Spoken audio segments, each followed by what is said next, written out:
sincerely for your love, your warmth, and your welcome. Today, I am here on the one banner. The banner of the beautiful colors of our country. The banner of the golden arrowhead. One Guyana. One Guyana that all of us belong to. One Guyana that all of us must make stronger.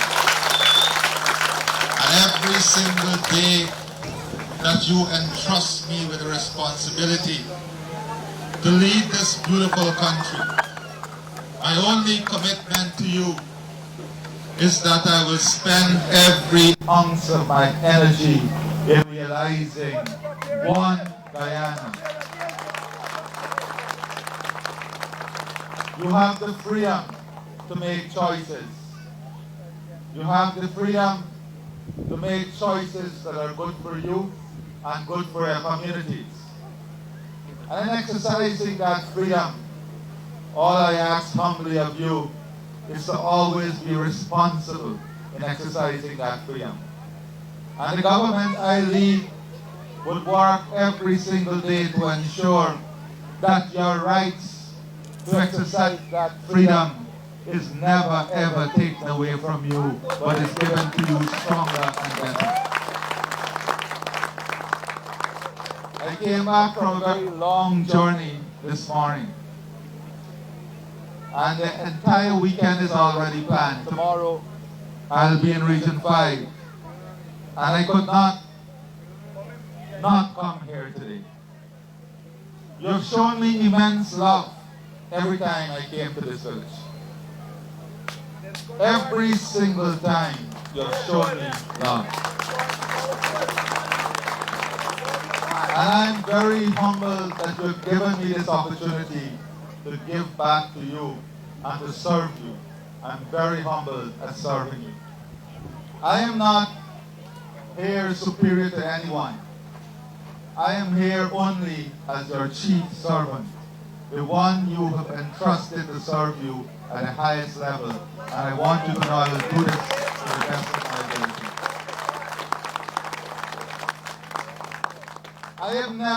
I've never been so excited about this country. I just came back from a long trip, and many people may say that in that area, the Emirates, that they may only be interested because of oil. I want to assure you that 99% of the conversation was not about oil, but was about food, agriculture, food security, and building this country. It was about learning how to bring people along the journey. It was about improving governance, bringing technology, enhancing education, making sure that we build the tools that will help all the children. We cannot hide from problems, and I would never hide from problems. Because we can only find solutions that are sustainable if all of us are part of it. Even the little children around here, their needs must be taken in finding the solutions. Today, our world is faced with many crises. But the most impactful crisis that we are faced with today, as a result of the war in Ukraine, and as a result of COVID, is the price for goods and services. Whether you're from the developed world or you're from the poorest of countries, all of us, all of humanity in every corner of the world today is faced with increased prices for food, increased prices for fuel, increased prices for goods and services, all because we have been so irresponsible as global citizens. It is not because of any other reason but irresponsibility. And in many cases, it is irresponsibility at the highest level. the killing of innocent people, and war cannot be a responsible action. When they are out of course in diplomacy, we must never stop talking to each other. And here in Guyana, we must never ever stop the conversation of understanding each other's perspective. The day we stop talking to each other, it is a day that will dispel any hope of us building one of the strongest economies globally. And I'm telling you today, as your chief servant, that the prospects of building one of the greatest economies has never ever been better than it is today, despite the challenges we are facing globally. And yes, we have taken many initiatives to help with the cost of living. We can go and share out more vouchers. We can go and give food to communities. But this will only be the short-term solution. What I want us to do now is to embrace a vision for a long-term solution. So never again must we find ourselves in a position where important exports are not, imports are not even available for you to get food on the table. To do that requires all of us to play a part. That is why we are going to launch one of the most aggressive agricultural drives you have ever seen in the history of this country. Every community will be involved in the vision of growing food, producing food, so that we must be self-sufficient in every single area. We have been blessed with fresh water. We have been blessed with arable lands. We have been blessed with talented people. We now have to give duty to that blessings, those blessings that we have, by spending time, putting our energies and committing ourselves to toiling the soil every single day so we can realize this dream and this journey. And very soon, we will have 5 of the largest producers of food internationally coming to Guyana to work with us in government and with you in the communities to build a sector that will be globally strong so that we will become a net exporter of food in Guyana. That is the vision. On May the 19th to the 21st, we will have our first regional agri-investment forum and expo, in which the entire Caribbean is going to come forth with a singular solution to realizing the reduction in our food import bill, that is reducing it by 25% by 2025. And Guyana is given the leadership in doing this, and we will exercise that leadership and ensure that together as a region we realize this aspiration. I've already signaled to your Tushao that we are going to bring together the poultry industry in this country. They are already growing their own corn and soya, so that by no later than first quarter 2024, the corn and soya that is required for the production of feed will no longer be imported, but will be produced right here in Guyana by the people of this country. And I want to work with this community. One of the major problems we are faced with is the unavailability of hatching eggs. We just don't wake up, and I see a lot of people using this as a political opportunity, the global cost of living. This is not a political problem. This is a human problem that can lead to extreme hunger and poverty globally. And we must address it in a responsible way. Chicken prices just did not go up like that. The cost of grain has gone up because of the cost of fuel has gone up. And this, of course, is having an impact on every single thing. Next year will be a disastrous year globally because 30% of the wheat that is produced globally comes from Ukraine and Russia. And wheat is an important part of producing flour, bread. Even the good book, the holy book, refers to the importance of bread. And all of this will be affected because of what is going on. That is why it is so important that every single stakeholder globally plays their part. So for this community, we are going to engage the Tushao in building one of the largest projects ever in the history of this country. And that is the production of hatching eggs to meet the demand of our local market and local poultry producers. We're talking about the production annually of more than 30 million eggs to be part of the regional system, all of which is imported today.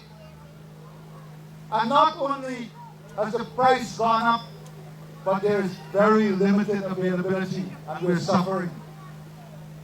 The only way we can erase that is if we become self-sufficient.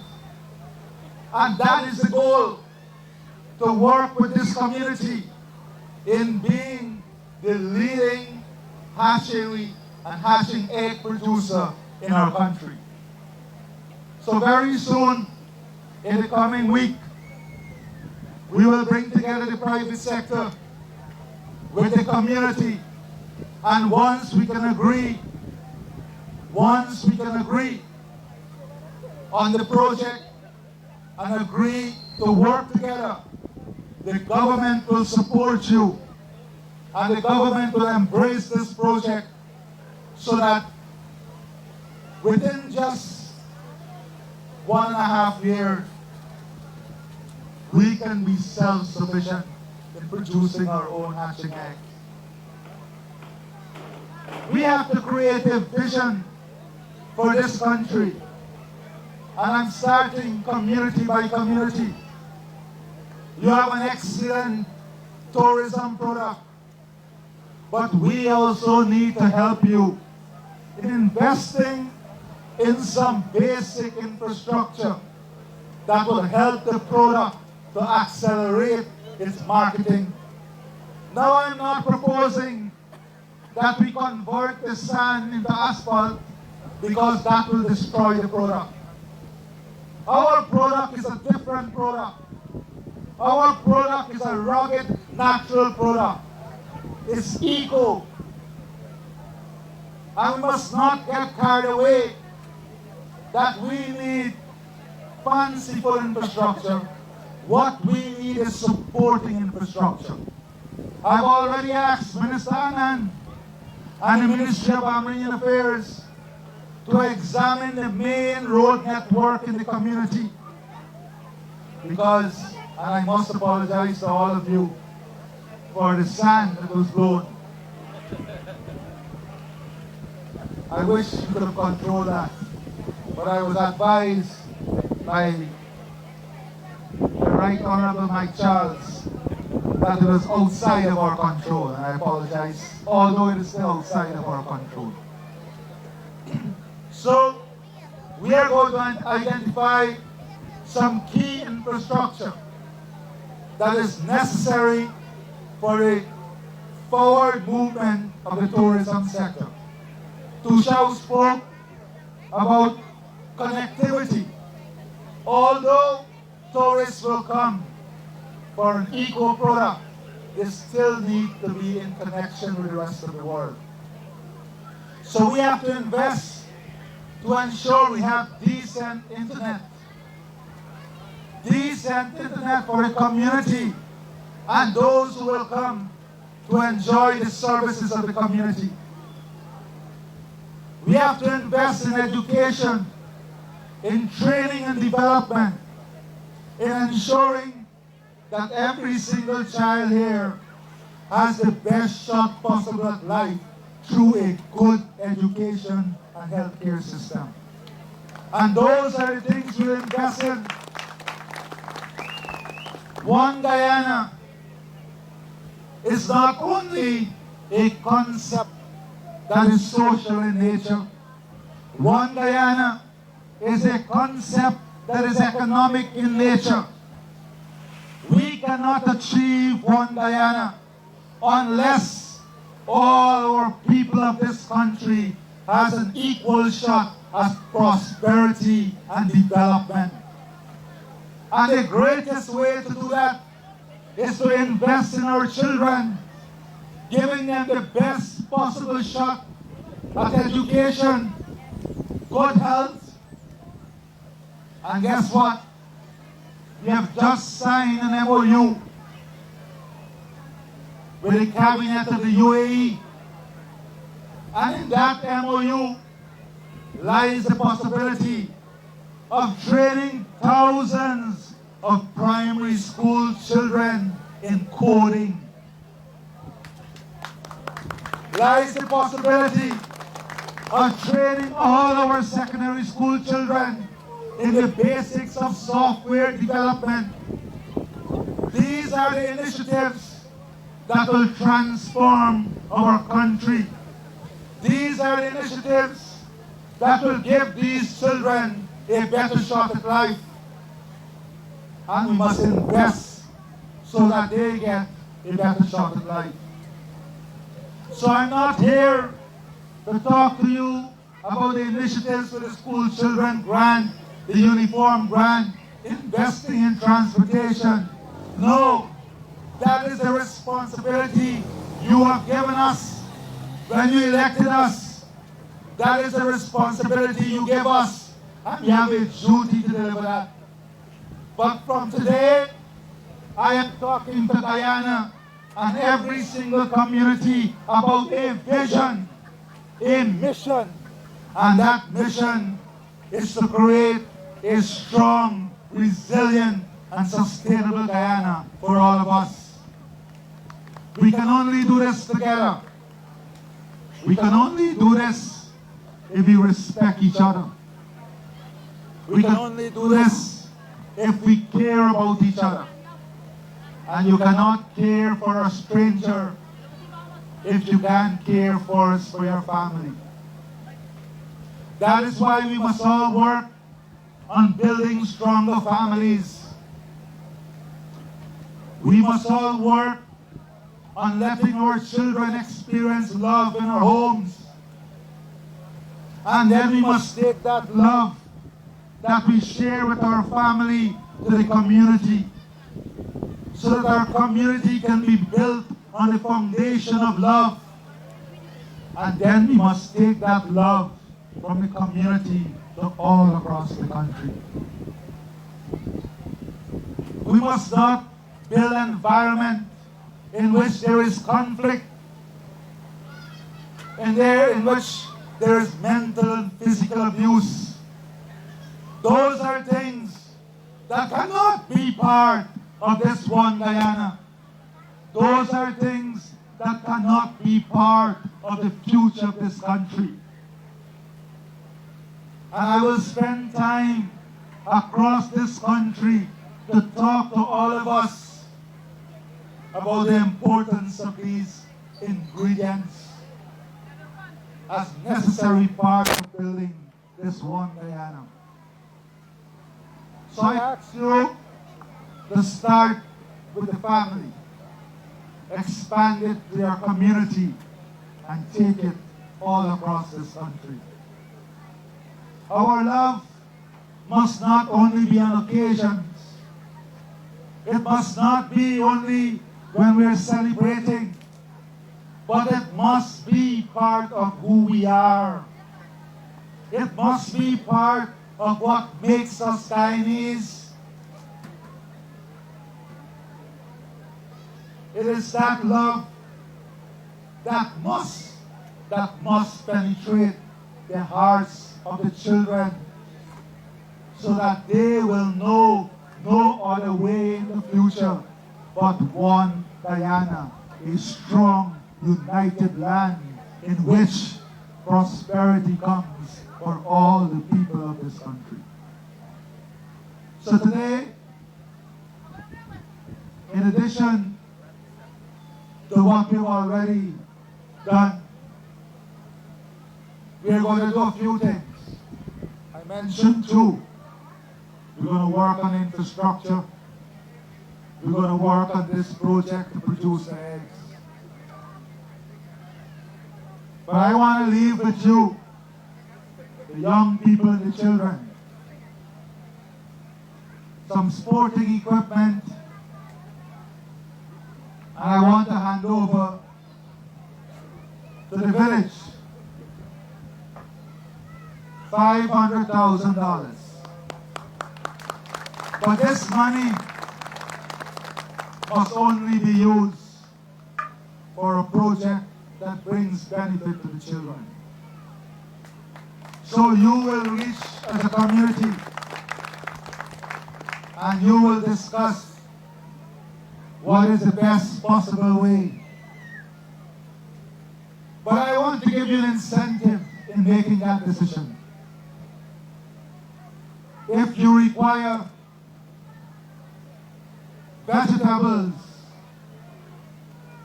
that you are buying to support your school feeding program, the cost of one shade house is about 2.5 million. If you put that 500,000 as your down payment, we will put the next $2 million in giving you that shade house. And in the spirit of one Guyana, I am not telling you to put it. You will still decide what you do with it. But if you decide to put it, we will support it by a further $2 million in building a shade house that must be used exclusively for the production of food for the children in school. Are we okay with that? Thank you very much. So, residents, it is a love for each other, the respect for each other that will take us forward. I ask you in all your celebrations to be safe, to be responsible, and more importantly, to those who will be visiting this beautiful village, to be respectful to the customs and tradition of this community. May God bless all of you and your families. I thank you very much.